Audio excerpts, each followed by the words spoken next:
समस्त मिथिलावासी के हमर प्रणाम। हम शिवम। तो आइ हम जा रहल छी अरे कहना क्या चाहते हो? बाबा भुवनेश्वर स्थान। तो चलू अहाँ सबके देखाबै छी। वीडियो नीक लागत तऽ लाइक शेयर कमेंट जरूर करब। भगवतीपुर आबि गेलहुँ हेँ। चलू अहाँ सबके आगू से एगो रास्ता कटै छै, से रास्ता देखबै छी और वएह दऽ कऽ चलै छी बाबा भुवनेश्वर स्थान। देखियौ एते से रास्ता कटै छै और देखियौ कटि गेलहुँ और आगू देखबै छी। कनी दूर चललाके बाद मंदिर आबि जायत। देखियौ पहुँचेवला छी। देखियो मंदिर अहाँ सबके देखाइत हैत। यह मंदिर छै बाबा भुवनेश्वर के। आओ अहाँ सबके अंदर लऽ कऽ चलै छी और देखबै छी। ई बगल में जे अहाँ सबके इनार देखाइत हैत, ई इनार से अहाँ सब जल लऽ कऽ बाबा भोला के पूजा कऽ सकै छी। देखियो यह भऽ गेल पूरा मंदिर के प्रांगण।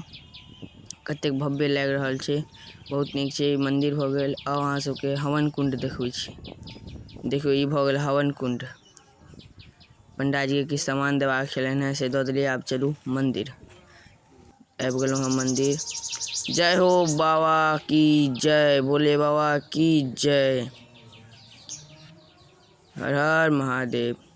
जय शिव शंभू, जय भोलेनाथ। अहूँ सब प्रणाम कऽ लिअ बाबा भुवनेश्वर नाथ के। आब एतऽसँ दर्शन केलाके बाद निकलि गेलहुँ हैं। आउ अहाँ सबके आगू देखबै छी। सबसँ आबि गेलहुँ एगो दुकान पर में। दुकान पर मिठाई लड्डू लऽ लै छी और फेर चलै छी आगू अहाँ सबके देखबै छी। लड्डू लेलाके बाद खुला पैसा हिनका दऽ दै छियनि। लड्डू लेलाके बाद निकलि गेलहुँ हैं। तऽ हमरा उम्मीद अइ जे अहाँ सबके वीडियो नीक लागल हैत। तऽ जँ नीक लागल हुए तऽ लाइक शेयर कमेंट जरूर करू।